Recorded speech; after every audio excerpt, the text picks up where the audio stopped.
Good morning all of you. So आज हम लोग देखने वाले प्रैक्टिस सेट नंबर 8 और आपके एग्जाम के लिए प्रैक्टिस सेट काफ़ी ज़्यादा महत्वपूर्ण होती है। 1 से लेकर 7 तक हम ऑलरेडी डिस्कस कर चुके हैं, जो कि आपको प्ले लिस्ट में मिल जाएगा। ठीक है, डिस्क्रिप्शन में भी लिंक डाल देंगे, वहाँ से भी जाके आप लोग देख सकते हैं। एंड देखने वाले पहला क्वेश्चन, और आज का जो मैक्सिमम जो मैं क्वेश्चन लिया हूँ अल्टरनेट लिया हूँ। अल्टरनेट का मतलब हिस्ट्री, ज्योग्राफी, पॉलिटी, एक मिक्स लिया हूँ, जो कि आपके एग्जाम के लिए भी काफ़ी ज़्यादा महत्वपूर्ण होने वाला है। नो, यहाँ पे हम बात करने वाले पहला क्वेश्चन, निम्नलिखित में से कौन सा विषय समवर्ती सूची में है? कृषि है, शिक्षा है, या यहाँ पे पुलिस है, या डी ऑप्शन रक्षा है? तो इसका आंसर क्या हो जाएगा? यहाँ पे बी हो जाएगा। शिक्षा जो है बेसिकली समवर्ती सूची में रखा गया है, और देखते हैं आपके एग्जाम के लिए क्या क्या एक महत्वपूर्ण पॉइंट हो जाती है। तो देखिए, यहाँ से थोड़ा सा हम इनके बारे में पढ़ लेते हैं। एक्सप्लेनेशन बहुत ही जरूरी है आपके एग्जाम के लिए, चाहे आप कोई सा भी क्वेश्चन क्यों नहीं पढ़ते हो, एक्सप्लेनेशन जरूर पढ़ा कीजिए। शिक्षा को समवर्ती सूची में रखा गया, और शिक्षा को 1976 में 42वें संविधान संशोधन के द्वारा समवर्ती सूची में शामिल किया गया, और तभी से शिक्षा व्यवस्था करना केंद्र और प्रांतीय मतलब राज्य सरकार दोनों का जिम्मेदारी हो जाता है। यहाँ पे दोनों का जिम्मेदारी है। अब यहाँ पे मैंने ये 2 पॉइंट को हाईलाइट कर रहा हूँ। अब इसलिए हाईलाइट कर रहा हूँ, सिंपली भी मैं क्वेश्चन को घुमा के पूछना होगा तो इस तरह पूछ सकता है कि किस संविधान संशोधन के तहत शिक्षा को समवर्ती सूची में रखा गया, तो आपके ऑप्शन में होगा 42 में, तो आप टिक लगा सकते हैं। ठीक है, क्वेश्चन को घुमा के पूछना होगा। नेक्स्ट क्वेश्चन इस तरह पूछ सकता है, किस वर्ष 42वें संविधान संशोधन को शिक्षा को समवर्ती सूची में रखा गया, तो आपके ऑप्शन में होगा 1976। तो इस तरीके से भी क्वेश्चन पूछा भी गया है और पूछा भी जाएगा। ठीक है, तो यहाँ पे हाईलाइट कर सकते हैं। नाउ गाइस, यहाँ पे हम बात एक्सप्लेनेशन, आप लोग किसी भी कीमत में जब भी क्वेश्चन पढ़ते हैं तो एक्सप्लेनेशन जरूर पढ़ा कीजिए। नाउ यहाँ पे हम बात करने वाले question number 2, and question number 2 है कि मंगलयान 2 किस वर्ष लॉन्च किया गया है? काफी ज्यादा महत्वपूर्ण क्वेश्चन है, साइंस टेक का क्वेश्चन है। 2024 में, 2025 में, 2030 में, या 2035 में? तो इसका आंसर क्या जाएगा? 2024 में मंगलयान 2 को लॉन्च किया जाएगा। क्यों लॉन्च किया जाएगा, किसके द्वारा लॉन्च किया जाएगा, हम एक्सप्लेनेशन में देखें। अच्छा, एक्सप्लेनेशन नहीं तो यहाँ पे मैं आप ही लोग को बता देता हूँ। देखो, मंगलयान 2 को है ना इसरो के द्वारा, किसके द्वारा? इसरो के द्वारा बेसिकली लॉन्च किया जाएगा। अब क्यों लॉन्च किया जाएगा? तो मंगल ग्रह है उनको अध्ययन करने के लिए बेसिकली मंगलयान 2 को बेसिकली लॉन्च किया जाएगा, और रोवर, और उसी के साथ रोवर और लैंडर को भी भेजा जाएगा ताकि उनके बारे में पता कर सकें। ठीक है गाइस, तो ये सारा बात को थोड़ा सा आप हाईलाइट कर सकते हैं। नो, यहाँ पे हम थोड़ा सा एक चीज बता दें कि आप लोग डेली थ्योरी और डेली टेस्ट, ठीक है, आप देना चाहते हैं तो यहाँ पे जुड़ सकते हैं मेरी टीम से। वन टाइम पेमेंट है 600। याद रखिए, 120 टॉपिक कवर किया जाएगा विथ रिवीजन के साथ। हम आपके एग्जाम तक आपके साथ रहेंगे, चाहे आपके एग्जाम कितना भी लेट क्यों ना हो, तब तक हम आपके साथ रहेंगे। तो इस तरह आप ज्वाइन कर सकते हैं। यहाँ पे ये मेरा व्हाट्सअप नंबर है। ना, यहाँ पे हम बात करें guys question number 3, and question number 3 मानव के द्वारा सर्वप्रथम प्रयुक्त अनाज था कौन सा? गेहूं, चावल, जौ, या बाजरा? तो इसका आंसर क्या हो जाएगा? सी हो जाएगा, जौ। थोड़ा सा इनके बारे में देख लेते हैं। यहाँ पे वैश्विक दृष्टि से अगर देखा जाए, सर्वप्रथम 8,000 ईसा पूर्व के निकट पूर्व भूमध्य सागर, ईरान, मध्य स्थित पश्चिमी एशिया के देशों में मानव के द्वारा बेसिकली उगाया जाता था। तो इस चीज को थोड़ा सा हाईलाइट कर सकते हैं। क्वेश्चन नंबर 4 का बात करें, यहाँ पे 4 का है कि भारत के पुरातात्विक जनक किसे कहा जाता है? बेसिक क्वेश्चन यहाँ पे मेरे ख्याल से जेम्स प्रिंसेस को नहीं बोला जाता है, यहाँ पे मार्शल को भी नहीं बोला जाता है। सो इसका आंसर क्या हो जाएगा? अलेक्जेंडर कंदिम को बोला जाता है। सो इसका आंसर ए हो जाएगा। यहाँ पे इसे बेसिक क्वेश्चन है, एटलीस्ट आपको जानकारी होना चाहिए। अलेक्जेंडर कंदिम एक ब्रिटिश, यहाँ पे हाईलाइट करें, ब्रिटिश सेना अधिकारी के रूप में और बंगाल इंजीनियर के साथ काम करने के लिए तैनात किया गया था, और उन्हें भारतीय पुरातत्विक का जनक के रूप में माना जाता है। तो ये सारा बात को ना आपको हाईलाइट करना है, क्वेश्चन को घुमा के पूछना होगा, तो यहाँ से एक्सप्लेनेशन से घुमा के पूछा भी जाएगा, और हम आपसे पूछते भी हैं, ऐसा नहीं कि नहीं पूछते हैं ना। क्वेश्चन यहाँ पे हम बात करें 5, एंड दक्षिण अमेरिका का सबसे बड़ी नदी कौन सी है? नील नदी है, अमेजोन नदी है, मिसिसिपी नदी है, या गंगा नदी है? देखिए, गंगा नदी तो होगा नहीं, गंगा भारत की सबसे बड़ी नदी है, तो यहाँ पे क्या हो जाएगा? यहाँ पे अमेजोन हो जाएगा। सो इसका आंसर बी हो जाएगा। थोड़ा सा इनके बारे में हम अगर पढ़ने की कोशिश करें, अमेजोन नदी दक्षिण अमेरिका की सबसे बड़ी नदी है। याद रखें, दक्षिण अमेरिका की सबसे बड़ी नदी है, और इस नदी की लंबाई कितनी है? तो 6400 किलोमीटर है। यहाँ पे क्वेश्चन को हाईलाइट करके रख के करना है, क्योंकि क्वेश्चन जब घुमा के पूछेगा तो सिंपली में पूछ सकते हैं अमेजोन नदी की लंबाई कितनी है? तो 6400 किलोमीटर आपके ऑप्शन होगा, तो टिक लगा सकते हैं। नो, इस तरह भी क्वेश्चन पूछा जाता है कि अमेजोन नदी कहाँ पे स्थित है? दक्षिण अमेरिका, उत्तरी अमेरिका, तो यहाँ पे इस तरह लगा सकते हैं, या अफ्रीका भी रहेगा आपके ऑप्शन में, तो यहाँ पे हाईलाइट कर सकते हैं दक्षिणी अमेरिका। नेक्स्ट क्वेश्चन यहाँ पे है कि भारत में राष्ट्रीय कांग्रेस का संस्थापक कौन थे। तो बेसिक क्वेश्चन यहाँ पे रास बिहारी बोस नहीं थे, यहाँ पे बनर्जी भी नहीं थी, यहाँ पे संस्थापक पूछ रहा है, याद रखे ना कि अध्यक्ष पूछ रहा है। एओ ह्यूम थे। सो इसका आंसर क्या हो जाएगा, सी हो जाएगा। अब देखिए ये जो क्वेश्चन है ऑलरेडी, अगर आप मेरे पेड होंगे मेंबर तो ऑलरेडी आप लोग को पता होगा, इनका हम थ्योरी भी दे चुके हैं, इनका टेस्ट भी हम कवर करवा चुके हैं ये सारा, क्योंकि हिस्ट्री का पार्ट है और हिस्ट्री अभी आप लोग का कुछ दिन के बाद कंप्लीट भी होने वाला है। तो प्लीज़ आप लोग में से ज्वाइन नहीं किए तो ज्वाइन कर सकते हैं, क्योंकि मुझे मालूम है आज नहीं कल आप लोग में से ज्वाइन कीजिएगा और आप मुझे ही परेशान कीजिएगा, सर पुराने वाला भी भेज दीजिए ना। तो इससे अच्छा है कि आप 10 दिन के बाद ज्वाइन हो, इससे अच्छा है कि आप एक नहीं, क्योंकि प्रैक्टिस सेट हर इंसान को जो होते हैं, आपको ही नहीं, जितना भी आप में से एग्जाम में बैठने वाले सभी को प्रैक्टिस सेट बहुत ही ज़्यादा ज़रूरत है। और मैं तो आपको अल्टरनेट प्रैक्टिस सेट मेरे ख्याल से लगभग 200 से भी ज़्यादा या 300 से भी ज़्यादा मैं प्रैक्टिस सेट आप लोगों को प्रोवाइड कराने वाला हूँ। तो जो, क्योंकि बाद में आप अगर 10 या 20 दिन के बाद ज्वाइन हो गए तो जाहिर सी बात है मुझे पुराना वाला आपको भेजने में काफ़ी ज़्यादा प्रॉब्लम होता है, डिफिकल्ट होता है। तो आज नहीं कल से अच्छा है कि आप आज ही ज्वाइन कर लीजिए ना। अब प्रेशर नहीं कि आप मेरे पास ही ज्वाइन कीजिए, कहीं और भी ज्वाइन कर सकते हैं ना। एओ ह्यूम ब्रिटिश कालीन भारत का सिविल सेवक, याद रखें भारत के कौन थे, सिविल सेवक थे और राजनीतिक सुधारक भी थे।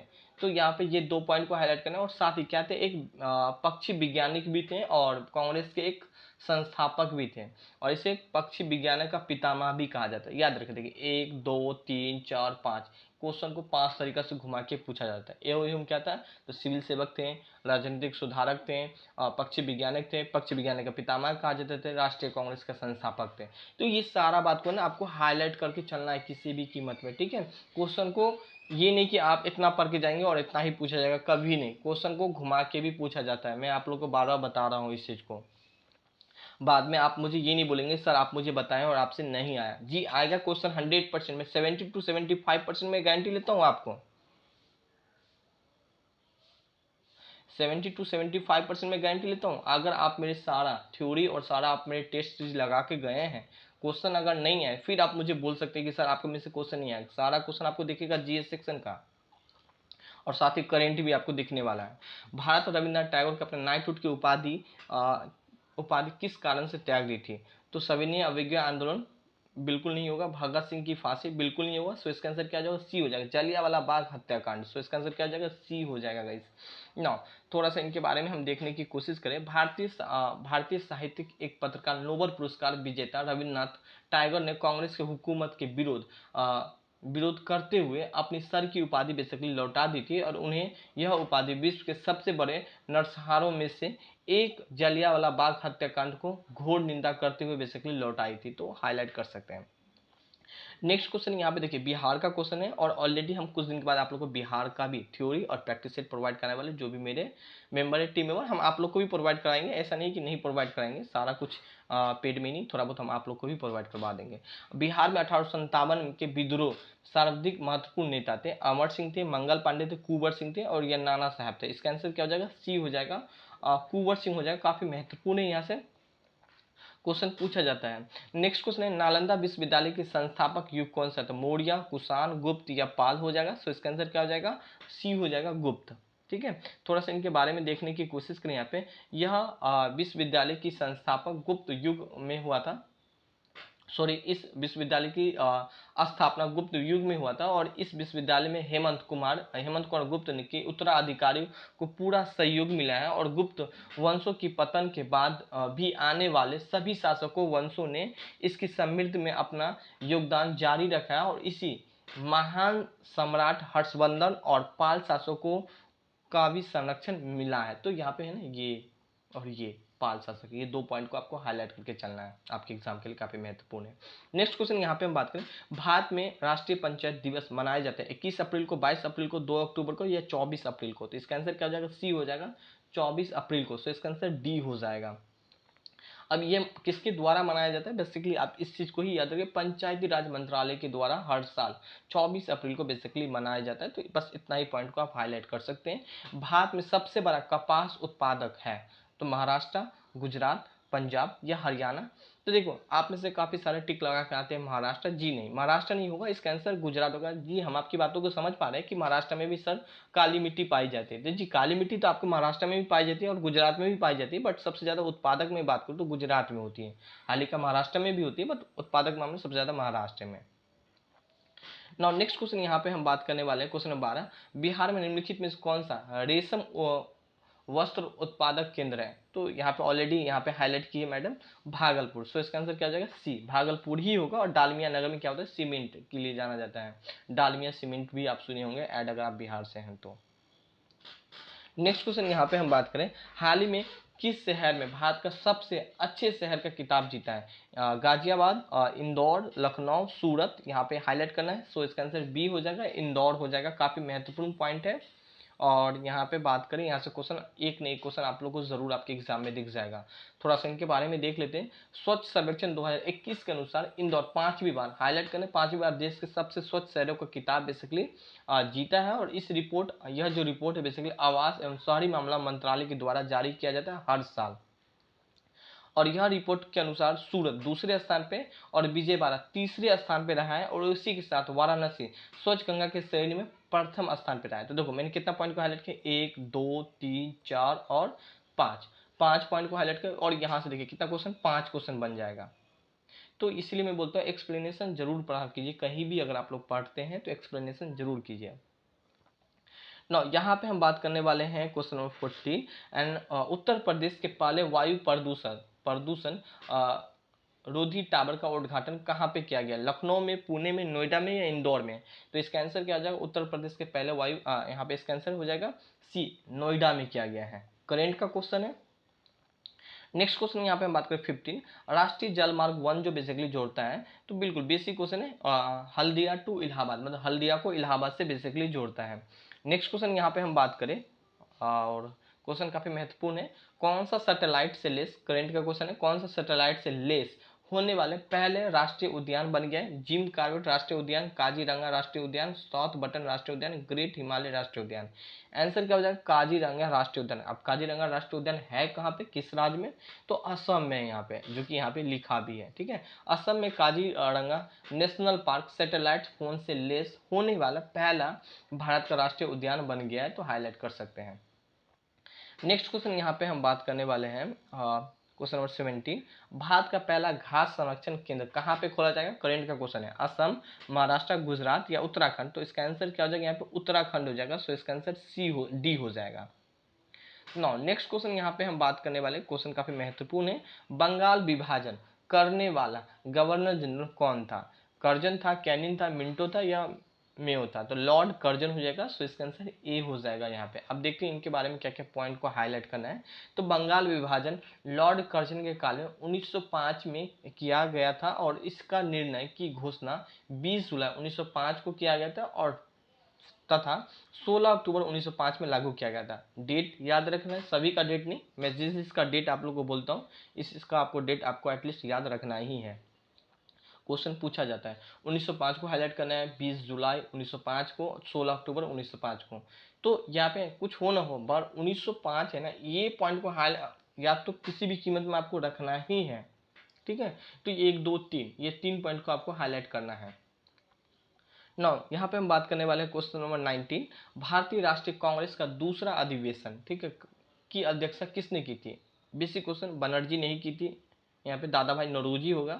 सो इसका आंसर सी हो जाएगा। अब देखिए यहाँ पे पूछ देना दूसरा अधिवेशन, तो पहला कब हुआ था? तो पहला 1885 में हुआ था। कहाँ पे हुआ था? तो पहला जो हुआ था आपका मुंबई में हुआ था। अध्यक्षता किसने किया था? तो अध्यक्षता यहाँ पे बनर्जी ने किया था। संस्थापक ए हुम थे, ठीक है। तो ये पहला था। अब यहाँ पे दूसरा बात करें, दूसरा कहाँ पे हुआ था? तो कलकत्ता में हुआ था। किस वर्ष हुआ था? तो 1886 में हुआ था। अध्यक्षता किसने किया था? तो दादा भाई नौरोजी ने किया था। तो ये सारा बात आपको ना एक क्वेश्चन के रिलेट करके साथ साथ 3 4 पॉइंट को आपको और भी हाईलाइट करना है, आपके एग्जाम के लिए काफी ज्यादा महत्वपूर्ण हो जाता है। ये सारा पॉइंट क्वेश्चन को इसी तरह घुमा घुमा के पूछता है। नेक्स्ट क्वेश्चन है, एक व्यक्ति मानव शरीर में जल का प्रतिशत लगभग होता है 10%, मतलब 10%, 13%, 65%, नहीं बिल्कुल सही है, 65% ही होता है। नेक्स्ट क्वेश्चन है 21, गोबी मरुस्थल बेसिकली कहाँ पे, चीन में है, अफ्रीका में है, ऑस्ट्रेलिया में है या अमेरिका में। इसका आंसर क्या हो जाएगा, चीन में है। अब चीन में कहाँ पे है, तो चीन में गैस यहाँ कर मैं बात करूँ तो देखो ऊपर में है मंगोलिया और नीचे में है चीन, तो मंगोलिया के दक्षिण में और चीन के उत्तर में, ठीक है। तो यहीं पे क्या है, मरुस्थल है, विशाल मरुस्थल है गोबी, जिसे किस क्या नाम रखा गया, गोबी, ठीक है। गोबी मरुस्थल, तो हाईलाइट कर सकते, गोबी मरुस्थल उत्तरी चीन में और दक्षिण मंगोलिया में स्थित है, एक विशाल मरुस्थल है। जब आप वर्ल्ड मैप देखोगे तो वहाँ पे आपको ये चीज़ दिख जाएगा। सो गैस आज के लिए बस हम 21 क्वेश्चन ही रखे हैं। सो आज के लिए बस इतना ही, मिलेंगे हम लोग फिर नेक्स्ट संडे को। और यहाँ पे हम बात करें, अगर आप लोग ज्वाइन होना चाहते हैं तो आप मेरे टीम से कॉन्टैक्ट करके आप लोग ज्वाइन कर सकते हैं। So thank you, have a nice day. And यहाँ पे गैस ये मेरा व्हाट्सअप नंबर है, याद रखिए 601 टाइम आप लोग को पेमेंट करें, फिर हम आपके एग्जाम तक आपके साथ होंगे। Bye bye.